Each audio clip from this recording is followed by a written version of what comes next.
So kunamata kwezvokwadi kutsvaka pfungwa yemwari wacho anonamatwa ngani kufunga zvakadzama zvatinoongorora toti izvi tikaita ndofunga angafari.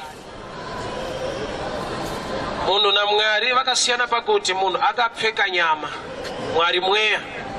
So munhu kana akunamata Mwari unofanirwa kutsvaka kuziva kubva kuna Mwari wacho kuti agone kumufadza, nokuti dzimwe nguva zvinofadza Mwari mweya zvingangodaro zviri muklasi yezvinhu zvisingafadze munhu panyama. Saka kunamata tine statement yekuti thy will be done on earth as it is in heaven. Kuda kwenyu ngakuitwe panyika sokudenga. Kureva kuti kana wa muKristu you surrender to the mind of God. Kana wa muKristu you surrender to the mind of God. So ndoda kuti ndidzidzise pamusoro pemazwi maviri, observation Maonero, revelation chizaruko. Genesis 29 verse 17. Leah had weak eyes or crossed eyes, but Rachel had a lovely figure and was beautiful. Jacob was in love with Rachel and he said, I will work for 7 years in return for your young daughter Rachel. Jacob Mwari vakamuvimbisa ari pane imwe nzvimbo kuti kwese kwauchaenda, nzvimbo inonzi Bethel, paakatsamira matombo akaona a vision, Mwari vakamupa a promise kuti kwese kwauchaenda ndinewe, kwese kwauchaenda ndinewe. So Jacob is a man ane guarantee yekuti God is with him, nokuti God is faithful. Aenda kumba kwa Labani atanga kushanda ndokubva ameka a choice yekuti ndinoda kuroora mukadzi unonzi Rachel. Atsanangura maonero ake Jacob zvikanzi Rachel anga akanaka as compared kuna Leah the sister. Leah anga ane meso akapesana kana kuti hazel eyes. Ndofunga you understand kuti unogonaita semeso ari kupesana, yet kwaari anenge achiona zviri normal, but kwamuri munoona sekunge meso ake akapesana anonzi hazel eyes. So she had weak eyes. Saka uyu ndokubva atarisa munhu kwakuona kuti ane maziso aya hapana kwatoenda, uyu haana mbonaka, ndokubva ada munin'ina wacho. Handeipa kuroora, washanda zuva rekuroora rakwana, ndokubva anzi naLabhani mukadzi wake, ndichakupa mudzimai wako manheru. Iye haana chaakanyumwawo kuti manheru hapashande observation, nokuti chakamupa kusarudza kuona, but akuda kuroora anonzi ndichakupa usiku unonetsa kuona. Ega kuti agone kumbonyumwa kuti ko vada kuitwa murima sei, zvinhu zvandakasarudza pachena haana chaakaziva. So ndokubva apiwa Leah usiku, ndokubva avata naye the whole night. Mangwanani kwaedza ndopaakadiscover kuti ndapiwa mukadzi asiri ndiye wandavata naye. Ndokubva anolauncha a complaint kuti atezvara ndakashandira Rachel indamandipa Leah. Labhani akataura zvaanotaura kuti tsika yekwedu kuno mudiki haatangire mukuru kuroorwa, saka taita zvetsika yekuno kwete zvechoice yako. Panyika patakauya pane tsika dzepano dofa harina kwarinoenda, but tsika dzekudenga unosimudza marombe kubva muguruva uchimaisa pachigaro. Zoreva kuti panyika pawakauya pane tsika dziripo, type yako haina kwainoenda, but naJesu unoendeswa kure. So panyika kana pane tsika dzepo, Jacob waenda kumba kwa Labhani asvika munzvimbo ine tsika dzekuti nyange ukada mudika akanaka unoroora mukuru akashata, nokuti ndo tsika yeko. So he lodged a complaint, but complaint yake inoita sekunge adzvanyirirwa by observation, but by revelation that was the right wife for him kuti atange kuroora. Yes. Jacob haasi kuda vakadzi vaviri, ari kuda 1, but at the end akaroora 2. Jacob haasi kuda vakadzi vaviri, ari kuda Rachel 1, but nokuti akapiwa mukoma waasiri kuda asiri, ndokubva azova nebarika akava ne2. Chisiri kuzikanwa naJacob ndechekuti Mwari ane interest pamusoro pekuroora kwake, but iye Jacob ndiye akangova ega neinterest yake yebeauty, ari kuda akamunakira. Haasi kuziva pfungwa yaMwari pamusoro pekuroora, pfungwa yake iri kusecha beauty. Saka papiwa akati shatei, he lodged a complaint. So ndoda ndiverenge verse yandisunda panapa, Genesis 29 verse 31. When the Lord saw that Leah was not loved, he enabled her to conceive, but but Rachel remained childless. Mwari ndokubva vapindira mukuroora kwemunhu ndokuona kuti uyu mukadzi uyu haasi kudiwa. Ndokubva vaunloka chiuno the womb ndokubva atanga kubereka. Ndokuona kuti ari kukwikwidzana naye ari kunyanyodiwa ende akanaka. And the Lord God closed the womb of Rachel and opened the womb of Leah. In other words, I'd like to preach about grace, but in a better dimension, the God of Leah. Leah haasi kudiwa, Mwari ndokubva vaziva kuti munhu uyu haasi kudiwa, but ivo vanoda kuti adiwe. Ndokubva vaita chimwe chinhu chekuti vakakonzera asiri kudiwa kubereka, anodiwa kusabereka. Zvoita sekunge Mwari ari kurwa nechoice yaJacob. Do you know kuti Mwari vakafaita choice yako zvinoita mushe? Ipapa wakuramba ukotipa. Mwari vakada zvaunoda unokuvara. Munamato waJoshua ndine kuti zuva ngarimire tikunde hondo dzedu, yeti iro zuva racho harifambe. Meno kana musikazivo ndo zvazviri. Chinotenderera nyika. The earth rotates around the sun. Zuva harifambe, chinofamba inyika. Saka Joshua paakati zuva ngarimire, ainamatira zvakamira kuti zvirambe zvakadaro. Saka Mwari vakanzwa kuti chaari kuda kudhila neearth nokuti ndoendi kufamba kuti azoti zuva rinozovira. Chinofamba earth kuti titi zuva ramira. I'll give you a simple example. Tiri vana vadiki taibva kumusha tiri mubhazi, ndaiona miti ichimhanya, fana ndakamboionawo. But apa wakura unoziva kuti haidi. Ndo zvanditaura zvezuva nenyika izvi. Kana uchiona richiri kufamba imwe level, neniwo miti yaimbomhanya. Emazera kaufanira kuti uri dofo uchakura, zvinongoda kukura. Usatuke mwana wako kuti miti yamhanya, ndo size yacho kutaipi inomhanya. So the mindset of Jacob, out of observation, Rachel is more beautiful than Leah. Yes. So choice yake is Rachel. But pano Mwari is against the choice of the men wavimbisa kuti ndinewe. Babete wakarara akatsamira matombo amukamangwanani, aona chiroto chengirozi dzekwira nekudzika, Mwari vati ndinewe kwauchaenda, I'll bless you. But the men ane guarantee a blessing, God is fighting him.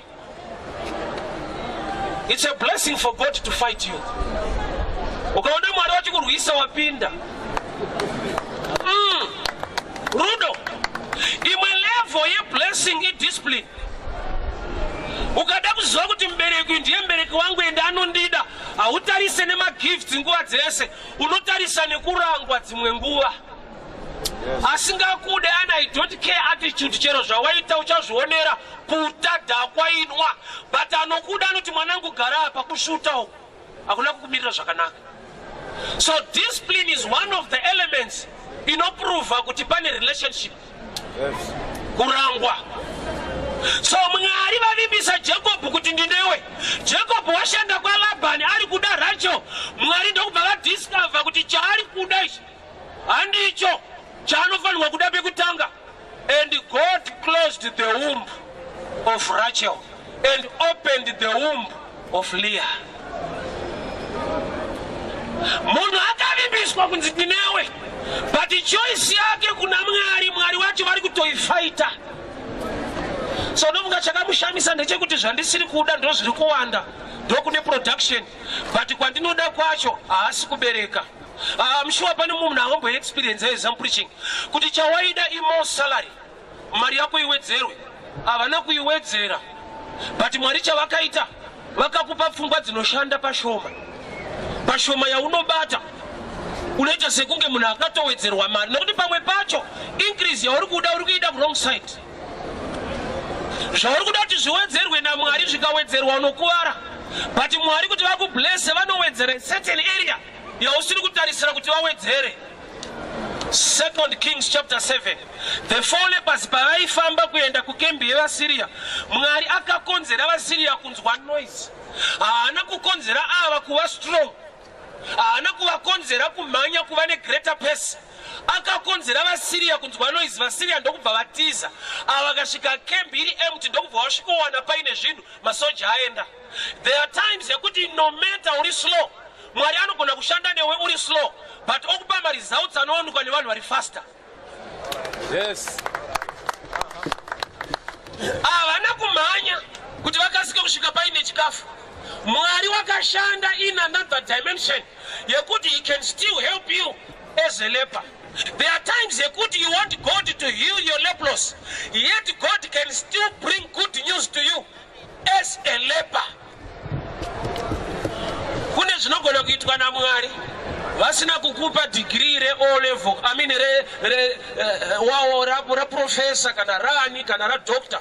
Kune lifestyle yaunogona kupiwa naMwari iwe uchinzi rombe nevanhu. Saka Mwari zvavanoita vanoti zvato vabvumira grade 2 havakugadzirire certificate re-form 6, vanokupa pfungwa dze-form 6 orarama ka-life ka-graduate uri grade 2. Munamato yako zvichida pamwe kudoti pamwe daindanyora futi pamwe pacho haupiwe certificate, unopiwa a lifestyle yekuti ukaudza vanoti ndakufunda notoda kuti vhara uda kuti simbisa nokuti hazvimeche eka zvikasashamisa hasi Mwari. God bless you, man. Jacob choice yake iri pabeauty. Beauty inoonekwa nemeso. So tiri kuparidza mazwi maviri, observation and revelation. Sometimes observation yako ndo yakuuraya, you need the revelation. Sei Mwari vapindira kumukadzi akashata wacho ane meso akapesana anonzi Leah. By revelation ukatarisa the genealogy of Jesus, Jesu anobva from the tribe of Judah, and the Judah unoberekwa kusaidi kwa Leah, yeti kwa Leah kwacho ndokusiri kudiwa, yeti Mwari pavari kufunga kuponesa vanhu vari kutarisa kwakashata, munhu paari kufunga kuita zvakanaka ari kutarisa kwakanaka. In other words, I'm trying to say, pfungwa yemunhu haidi zvina Jesu mukati nokuti ndo zvakainakira. Nokuti kana Leah anobereka Judah, kwa Judah ukukobva rudzi rinotipa Jesu, zvapachena kuti kuna Jesu hakudiwe. Nokuti munhu maonero ake kwakashata. Uku kuna Leah kanaka hakuna Jesu, but ndo kune beauty. Bible, let me go quickly this way. Zvati meso ake, the way his eyes, aita sekunga akapesana. Meso aita sekunga akatarisana. You know the cross. Kupesana kwematanda maviri. So vision ya Jesu uchaenda pamuchinjikwa iri muna Leah, nokuti meso a Leah kupesana kwawo ari kutaura kuti nyaya yemuchinjikwa iri mandiri, the cross vision. Meso anotaridza kuona kuri deeper inonzi vision. So Mwari vakatarisa Leah vari kuona Jesu, vari kuona muchinjikwa. Saka pana Leah chakangoiswa chinotaridza kuti it's all about Jesus. Meso ake akapesana nokuti Jesu unofanirwa kuenda pamatanda akapesana. Saka uyu paari kutarisa Leah, by observation meso akapesana, by revelation ndo vision yemuchinjikwa wacho uchaponesa vanhu. So God was defending the issue yokuti vanhu vaponeswe, but Jacob was against salvation in the name of observation. Salvation yedu kana iri muna Jesu ichiuya nekurudzi richaberekwa nemukadzi anonzi Leah, yeti Jacob ari kuda Rachel, which means Jacob was against salvation because of observation. Maonero ako anogona kurwa nevhangeri rinoponesa. Vanhu vairamba vakadzi kusvika Jesu auya akabvunzwa Jesu kuti ko Mozisi aititendera kuramba vakadzi, munoti kudii? Jesu ndokubva ati Moses nekuda kwemaonero ake, that's why akakupai this law to divorce. Maonero a Moses ndiye akaita kuti akudzei kuti ramba naye, asi hazvina kudaro kubva pakutanga. Chabatanidzwa naJehovha hakuna anopatsanura. Inonzi observation kana bishop kana prophet vanayo yavanotogona kushanda nayo pachechi, vanhu vakafungidzira kuti revelation. Munhu anoparidza munhu anofunga, anoona. Kuparidzawo kupanotoda kuti undinamatire uye ndinamate kuti Mwari ndipei maonero enyu, nokuti mukasandipa ndinoona ndega. Mwari vakandinyima shoko ndogona kugadzira. Amaungana zvenyu ndarinyimwa ndorova. But zvinotora vakura kuziva kuti ndezvemumusoro kwete kumusoro. But kana uri mudiki kumusoro ndokumusoro futi. chakatopa vanhu nguva refu kuramba vakadzi vaiti tiri kuita zvaMwari nokuti Moses waenda mugomo ndiye ega aenda mugomo. Thank God for Jesus. Hakuna munhu wani achatinzwira Mwari. We are all sons of God. Amen. You can approach God with boldness through Christ Jesus. Hauchagirwe Mwari. Wekuchagirwa ari dangerous. Nokuti unogona kupiwa asiri. Aize.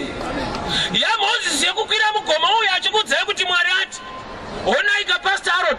Pastor Aaron avakwire mugomo. But ndi pastor. Avanzwe Mwari. But ainzi mupriest. Beware of priest Aaron. Ana Mwari waanotsvaga but white collar iripo. Chiona vhangeri ranorova kugadzirira vanhu Mwari wemombe. Ende vanhu vofuti nekusa yakanamatwa mombe. Kondi pastor kavagadzira Mwari. Unofira title. Yeti wega muchitoona kuti na Pastor Aaron tinoswera tese. But unozonzwa kutaura zvaMwari nguva ipapa. All right. So choice ya Jacob, it's out of observation. Uyakanaka, uyakashata. But Mwari ndokubva vapindira kuataka observation because of revelation. Ndokubva vauya vakati iwe waudiwe but chibereka. Iwe unodiwa tombomira kuti ubereke. Mwari varuda kuunza the 12 tribes of Israel through Jacob. So chimwe chavari kuita through Jacob is a shadow picture yechavachaita kuchurch. Nokuti Jacob ndiye anonzi Israel. Israel wacho ndiwe. Tiri vaIsraeri nekutenda. So Mwari pana Jacob ichurch. Saka church inofanirwa kufamba nevhangeri remabhuku mairi, Old Testament neNew Testament. Saka Jacob ndiye Israel ndo church. Haifanirwe kubata New Testament chete. Nokuti ndo yakatinakira, ndo yegrace. But you must also learn from law. Saka uchiona nyangwe tiri under grace, we can preach from Genesis. We can preach from Exodus. We are now under grace. We are a New Testament church. We are supposed to marry both of them. Yes. Leah mumba. Yes. Ukatozvitarisa kana ari Leah akabereka vana vangani kuside kwake kwakabva 10. Kwa Rachel kwakabereka vangani 2. Yes. Yes, Rachel une vana vaviri Benjamin. Yes. Na Joseph. Yes. Saka wakaona the Old Testament ine 10 commandments. Jesu paakauya akati Yesu yakavererwa pane miri. Yes.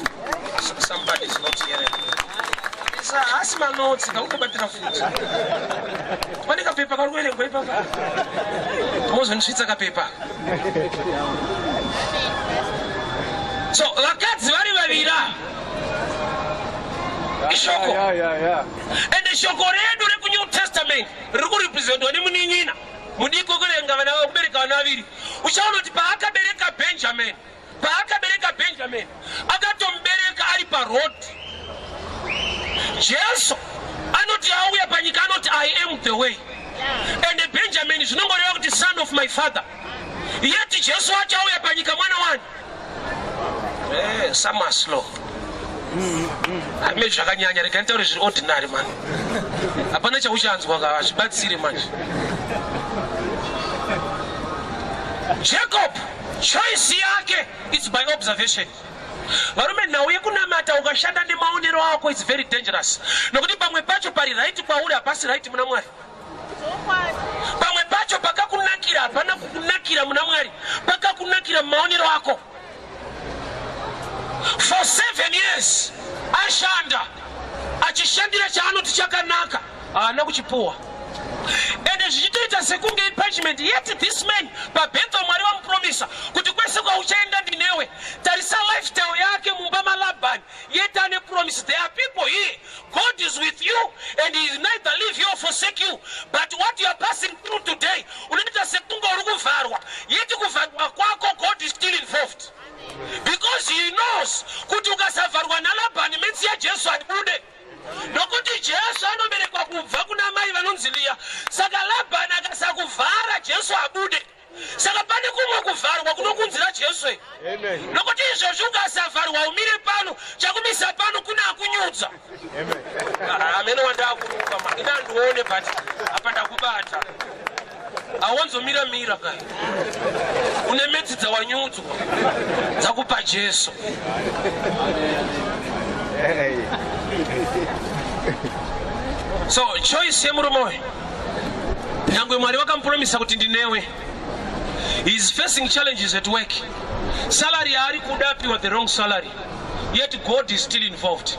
Pandaverenga pati Mwari ndo vakatouya marriage yacho vakati uri kunyanyoda uyu nokuti akanaka. Ndobva ati ngambomira kubereka. God closed the womb. Ndobva vaenda kuna asingadiwa vakati uchibereka stereke. So Jacob wakashanda 14 years. Chinhu chaifanirwa kuwana in 7 years. Wakastretcha kusvika mu 14 years achishida. But let me help you a little bit. Kana Leah akashata, ari akatanga kupinda muwanano. Rachel akanaka akazopinda 7 years later. I've seen something here. Pane chagonekwa naMwari, but chashandiswa nemuvengi unonzi Labani. Yes. Labani aitamira usiku, ndokubva audza akashata usiku, ndokubva amuisa mumba. Kureva kuti pane nguva dzekubudirira kwanhu wakangwara, but usiku haushaiki hwemadofu ekuti aitewo mari. Haushainzwa imani. Iwe dai ari masikati hanoreki Rachel Leah hanzi akashata. Chaitoita kuti apinde mumba zuva rambovira. Ngarimbovirawo mulife mako zvako zviite. Nokuti zvikada kuitwa fair zviri zvechikoro hauna. Hausi kundinzwa iwe. Vakuru zvikaitwa zviri zvegwazha kuna kwamunoenda. Bati pakazi zvinhu zvadhakwa. Wotanga kujingirisa. Unotodhiraivhauka iwewe. Iwe economy kutoipa kwayo usiku hwana Leah kuti vaite mari. Ameno Leah aripo here panapa.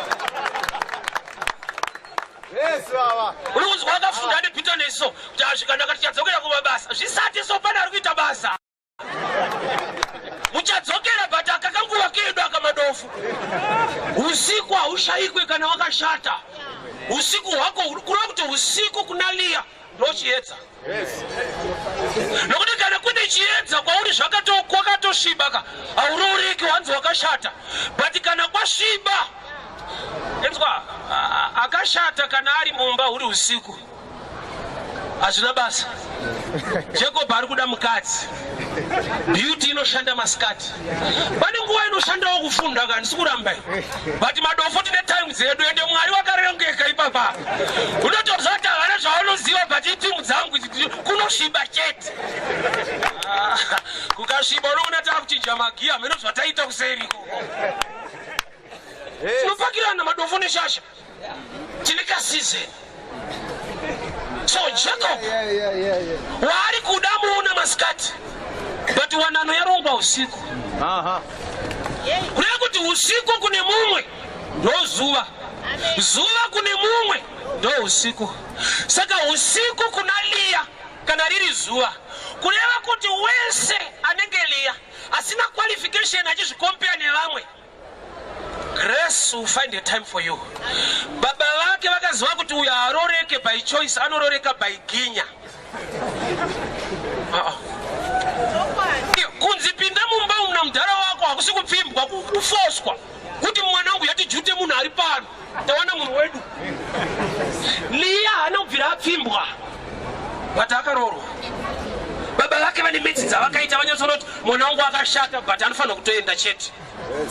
Mwari ndokubva vapindira futi munyaya yacho vakati iwe usingadiwe iwewe bereka stereke, anodiwa uimbomira. So Mwari vanenge vapinda kuside kwemunhu asiri right. Saka waona kuti the New Testament revelation nyika yaipa Mwari ndokubva atipa Jesu. Hatina kupiwa nekuti takanaka.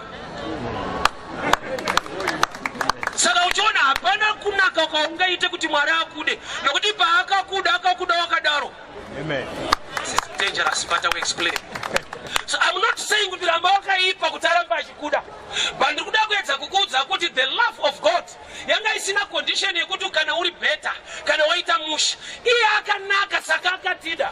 Mukomana kana ada musikana anoda musikana nokuti musikana akanaka. nzeve dzake semazino ake kamuno kake, but things can change. Munhu anokura anochembera, munhu anogona kupinda muaccident nzeve dzedzobva. Iwe wakada nzeve haudi kuprofita kunza uchada munhu waida nzeve ka anokataura kuti nzeve twake apinda muaccident dzaenda rudo rwaenda. Love yevanhu haina guarantee nokuti dzimwe nguva chaakakudira chinogona kubva, but love yaMwari ine guarantee. Haana kutida nokuti takanaka, akatida nokuti iye akanaka. Satani hadi kuti unzwe izvo, ada kuti ufote uchitinyepera kuti hazvataita izvi pamwe atondimaka. So for God so loved the world, not the church. Yes, Baba. Inobowa Satani. Do you know kuti Satani wacho kutoti atodzingwawo haana kubvira atadza. Can I shock you? Akafunga kwetoti akaita, akafunga kuti ndikatora chigaro changu ndikachisa pamusoro paJehovha. Akafunga ari pakati pekufunga madhikazi ekudenga ndokubva aburuka akati tsano yamuri kufunga yamuchaenda. Thinking ndovakamudzivisa, akafunga kuti ndikadai. Haana kutora mukadzi wemunhu, haana kuvhara munhu mari yake, haana kudii, haana kunwa kana kachasu, kungogaya chete kuti munhu aratomudonhedza. Saka chinomurwadza manje concerning men, munhu haana kufunga kutadza, munhu anototadza. Mwari ndokubva ada munhu ari kutadza, ndokubva amaka akafunga. Iwe aone kuti kana wega zvine jerasi mukati. Iye anoshaya kuti pandandabvino ndadaro uye anotodaro ukaona. Iwe haushi kunetsa kuti Satani anobva kumakirei. David achibata anoti nhai Mwari munhu chii? Because timu yaita mess up yani wakachasu yahura yadi Jesu ndo kunofa pamuchinjiko. Satani kana kuhura kana kunwa ndokubva pagadzirwa gehena. Kanoti akagaya soti bati munhu indava man. Yes, Baba. Uye akatoita ina ndina but gehena rangu ririko. And hapana reverse, but yatopiwa opportunity to be saved. Mwari vakasvetukira kusaiti kwa Leah. Wacho anonzi akashata. There are times yekuti kushata kwako hakusi kushata, itrap yakarongwa naMwari, nokuti pane zvida kuitwa naMwari netype yefesi iyoyo. Uyu chaarambirwa nefesi yake, but Mwari ndokubva vaura kusaiti kwemunhu anonzi akashata kwakumukonzera kuti iwe uchibereka uyu akanaka ngambomira. Zvona kuti kumwe kushata kune programu naMwari. Inda Mwari vatambira kusaiti kwemunhu akashata anonzi akanaka wacho hapana. God is trying to minister to you kuti pavakauya kusaiti kwako zvinoti wanga wakanaka, iwe ndo uritoita kuti unake, otherwise hausi type ingadiwe. That's grace for you. Leah kana akanzi atore maiki kuti apupure kuti sei akaroorwa, anongoti ndakazoona ndamumba. Haakone kuti amuone ore kuti ndakasvika, hapana. When you try to testify concerning the grace of God, you only point to him. Nokuti pauri hapana chiripo chinoyemurika chawakagona chawakaita chakuti Mwari vakuda, unongoti ameno. Sendi, so I'm just like Leah. Kuona ndakamira pano ndichiparidza, no qualification to be a pastor. Handina right kuita pastor kune imwe church, hatina mapepa acho, but tikuri vhura tsano big time.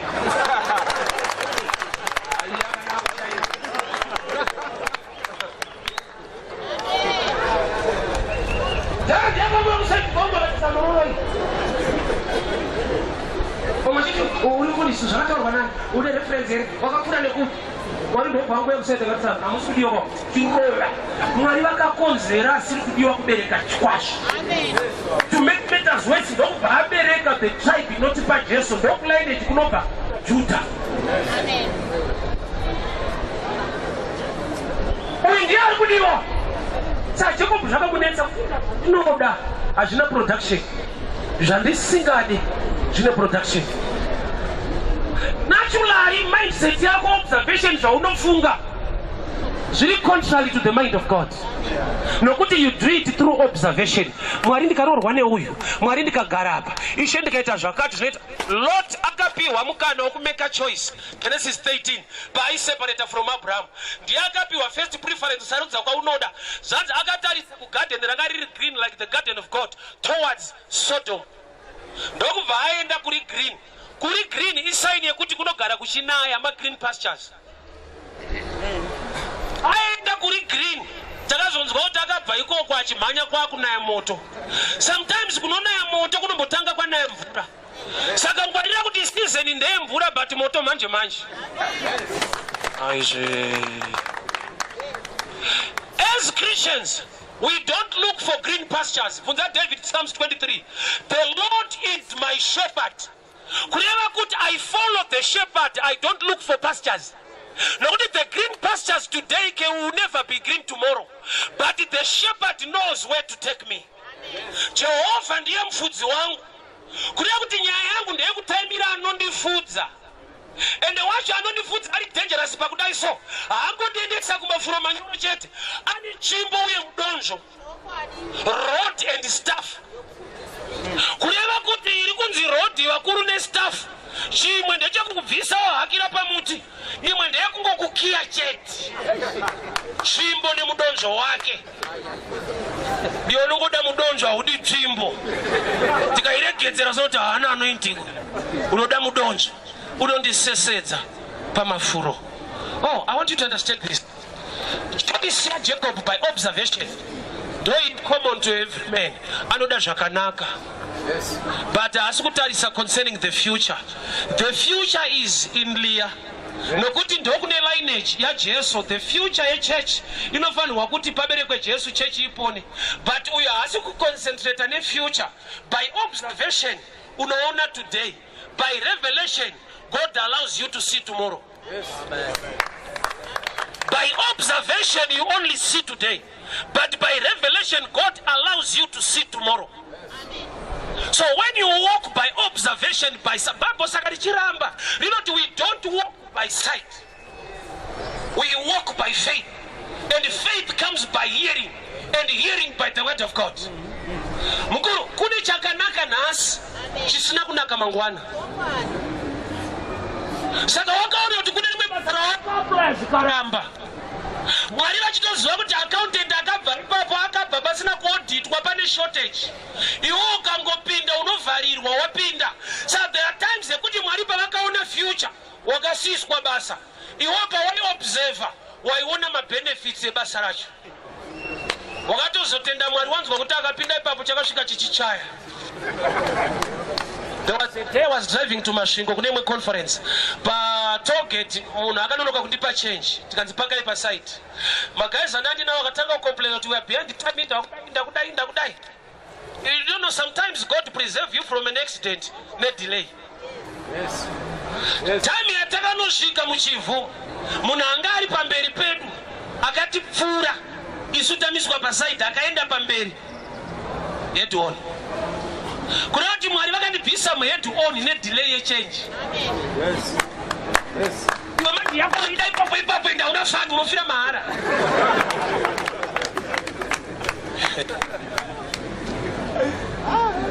Hear me very well. So 7 years achanda apiwa zvasiri kuda zviri kumushamisa zvasiri kuda zviri kubereka. Yes. Ndobva yasvika nguva yekuti akazonamata mukadzi wake Rachel. Ndobva paberekwa vana. Pakaberekwa mwana anonzi Joseph. Ndobva akafunga kubva. In all total he worked there for 14 years. His plan was only 7 years. Kuti awane chaanoda. But Mwari vakatarisa future. Ndokuona kuti pane time yefamine. And the only answer must be Joseph. And tichapa Joseph that position. Yekuzeopa hama dzake. Ndokunge interpret the dream of a king. And the dream of a king is a shadow picture. The lifestyle ya Jacob. Nokuti Jacob kana washanda 7. Wopi wa usingade. Washanda 7. Wopi wa unoda. Faro acharota ma 7 mairi. Nzara ne maguta. Hakuna vanhu vanoda nzara. Vanhu vanoda kuguta. So Jakapa Joseph interpreted the dream. I see gift. It's a family thing. Akaberekwa kune ma 7 aitaura zvinenge izvozvo. Somebody can't break me.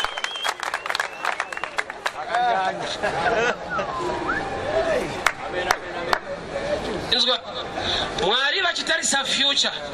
Vakati waunoda nganonoke kubereka. Nokuti achabereka Joseph. And Joseph shata kuti atengeswe mwana womumwe mukadzi. Ndiwo mwamai. Barika kuna Mwari was the right thing. chekushanda nacho kuti vakomana vatengesane. Vana vababa mumwe chete namai mumwe chete vanowirirana, but vana vanamai mumwe chete nebaba mumwe chete, but pakazoita barika vanovenga mumwe wacho. So ruvengo rwakashandiswa as a system to take Joseph to Egypt. Joseph, no matter on a big dream, ukasavengwa uende, and chinoita kuti uengwe amai vako kwete iwewe. So inori barika iplan ya Mwari yakudila ne future. So mukomana paanotengeswa anoenda ava vosara chaita kuti vagone kumutengesa haasi kumwana wamai vavo. The other thing, mudiki kwavari. Saka uyu paakanonoka kuberekwa, Mwari vaiprograma time yekuti kana akaenzana nawo hatengesekane nharo, but he must be so young. So today God is working out your future, but he's messing up today. You are not hearing me. There are times yekuti Mwari varikuronga rakanaka rakumangwana saka vaipisa nhasi. All things work out together. So God is much more worried. Not the end, not destiny, more than today. Today is bitter, but tomorrow to be better. That's what I would call. But I busy. I should be busy. Because you know, you was Aurora. Is it a time but I'm busy? Munuchinjana. I'll tell you question.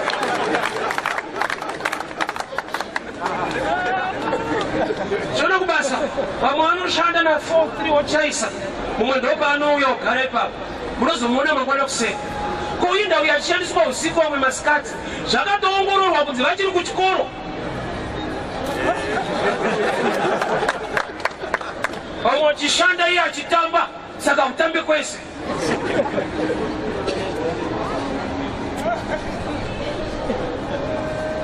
God can mess up today in order to set up tomorrow.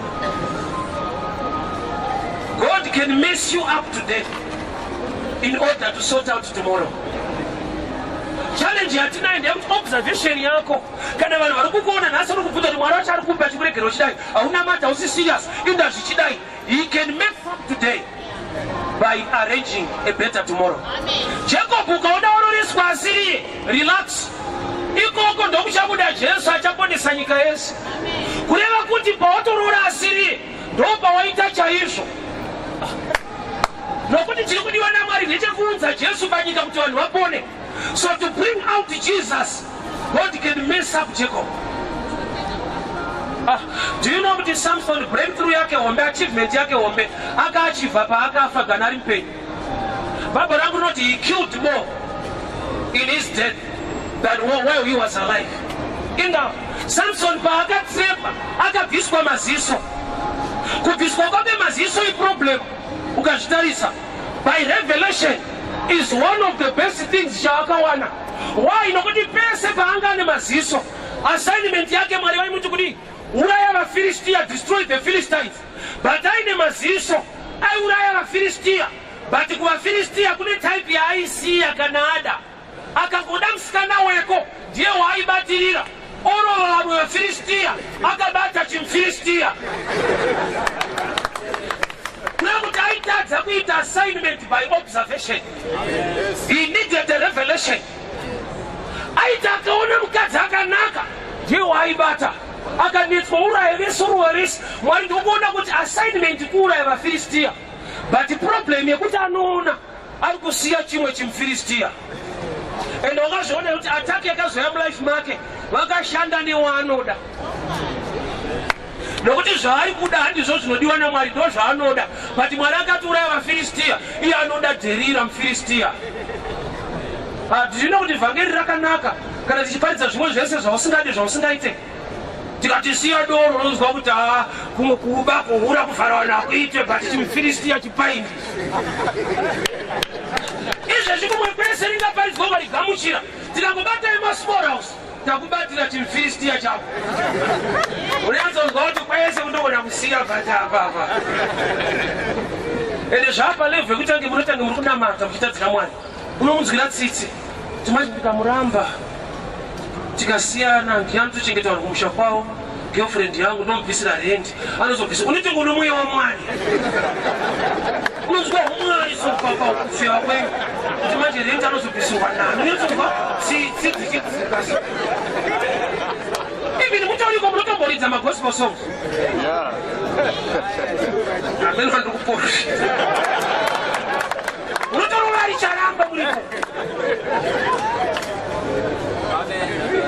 observation but paakabviswa maziso Bible inoti akauraya vese vanga vari mutemple kuda kuti haachaona saka akugona kuuraya zvese kana achiona haurayi zvese abviswa maziso haana kunamata kuti Mwari restore my eyes akati Mwari for the sake of my eyes give me power again I want to destroy the Philistines haana kunamatira maziso why ndonga iye akasvika pakudiscover kuti chimwe chandisrepesa pano iziso kuona kwangu kwandinyudza Jehovha akasvika paakanamata kuti Mwari ndakuita covenant nemaziso maonero andiri kuita zimbaya ndiuye ikoko ndokwara ndiwanireiwo nyasha mino muruma ndiri kuprofita panapa wondoziva kuti kunamata kwese watraya but ziso riri kuona chimufilistiya ende kuchisiya kwanetsa kuchine chakatsvukira Mwari haatirambidze zvakaipa anotirambidza zvakaipa kwaari but zvakanaka kwatiri auripidze Mwari paanotirambidza zvaanoti zvakaipa maari newe hazvina kuipa kwauri chakaipa chikungoitawo wako pesai amarijoika but kwaari ndo zvakaipa zvacho zvakanakira inini hatirambidzwe zvakaipa kwatiri tinorambidzwa zvakaipa kwaari saka nokuti tiri maari zvinofanirwa kutiipira chivi hachivaveka chinovava marizauts echivi dai chaivava pane miti yekuparidza ukavaviwa unorega zvikangovava unoziya vachinoita tiparidze so zvinotapira usati wakura ukatarisa ari kunyika so unonzwa kuti akomana wamwana ari kutandara usati aibva kuona ichitakura nepanight club so vapane vheranda unachitamba so munhu achidzika nefambi yakanikota unozonoti wamwana ari kutandara tiri kubatirirwa kutecho chapunga chingoti rikata munhu achidzika nemunhu wake uzonoti akomana achivave iye ari kudzika come after here or 2 years jonza kuti akatozodzika kuenda pasi udzike kusvikapo unotozokuririra kuti atiriko tinoti yakafuririra observation ingwarire sometimes it's fighting the revelation of God Rachel wauri kuda ichokwadi akakunakira. Can I go deep on Rachel? Unasema ati Labani paakateera achida chimwari chake chaina mata chiwezwa akateera akasecha matendi esa Jacob akasecha kuna Leah kunani but unozori zanzi Leah akagarira chimwari chake pabhiza rake waunoda wacho anotodawo mwari asiri chimwari chaina mazwa na Labani chakabiwa iye kune mata mwari anobiwa Azana dzogere mwana. Kuna akapirwa kana sticker yake so kana wristband yake kana oil yake. Unazo wali pano babi wa Jehova kana asha zake unozona kuti Leah akalila mwana. Sana gokora ukati. Uyu wanoda stereke. Akakonzera kuti paakaterwa matenda akasechwa. Ashungurudzwe nechaanoda. There are times kuti chaunoda dai waiziva concerning the future andicho chawaifanirwa kuda nhasi. Observation sometimes iri dangerous nokuti iri contrary to revelation. Yes. Tine vanhu vari kuchema nechoice yavakaita yesterday nokuti hairambe yakanaka up to today. Yes. Sometimes God can mess up today to arrange a better future for you. Saka wakaona dzimwe nguva muwanano chaimo tine vanhu vanoda vanhu vane zvinhu zviri kuita havagoni kuda vanhu vane zvinhu zvichaita. They use observation. Zvavo vakakomborerwa vakaroorwa nevane zvisiri kuita zvaakuita.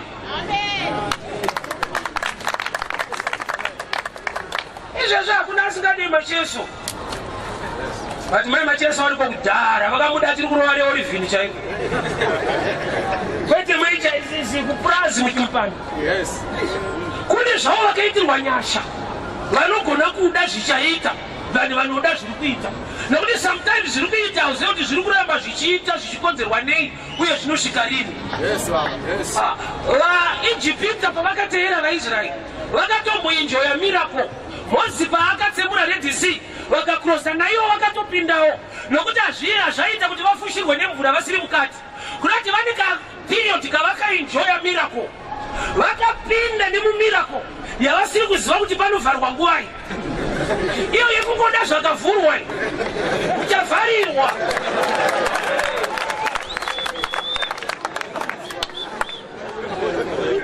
Time yekuvhara muna kungoti munhu ngatipindei paAfrica. May God give you grace. Yeah, you can start small and up big. There is God in heaven and grace dash. Don't compare yourself to others. Life is a competition. Yes. It's a revelation. Yes. Auzive chikonzero Mwari sayati woberekwa une meso akadaro. Yes. Nokuti Mwari adato kudefenda kumaziso iwaya. Yes.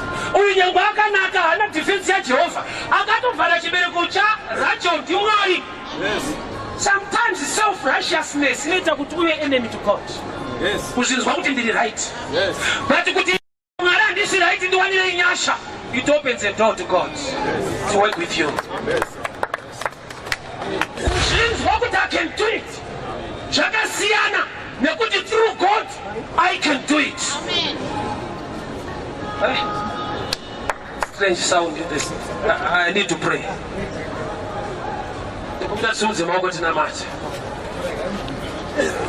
I know pana Leah pana pa. You don't match when you compare yourself to others. Yes. But God is faithful. He is merciful. Anoziva kuti vakanaka vanororwa ari masikati. But usiku unouya. Usiku ngaave masikati ako. Kuipa kweeconomy ngakusimudzewo upenyu hwako. Mwari ngaakuvhurire door yekuti uchapupura kuti pazvanga zvakaoma ndakaona kunaka nekururama kwaMwari. Father, we thank you for your word, your grace and your favor. The God of Leah, the God of revelation, not observation. Baba bisai maonero angu. Mundipe maonero yenyu. Tiwanire nyasha munyika yedu Mwari. In such hard times, nyasha dzidururuka anakomana Yohana. Vasiri kugamuchirwawo Mwari. Munawo mukana nemasuwa munogona kuvavhurira. Haagoni kurooreka kana akatariswa. Asi shoko rinoti ndiye wakatanga kupinda mumba. Baba mune nyasha. The race is not to the swift, nor the battle to the strong, but the time and chance are given to all. I pray the God of yesterday, today, forever. The God of Leah. Aripo pano Mwari munhu asina qualification. Aripo ari kuti your purpose zvinhu zvako does not match kuti ugamuchirike. May your grace be upon your people. Ngavagamuchirwe munzvimbo dzavasingatarisirwe kugamuchirwa. Ngavasvike nyika dzavasingatarisirwe kusvika. Ngavagone kubatiswa zvisingabatwe nezera ravo. Nokuti Mwari kana mune vanhu venyu, the God of Leah, akashata akarorwa. Mwari, we don't match, we don't qualify on our own. Asi Mwari tiwanire nyasha. Tisvitsei Mwari.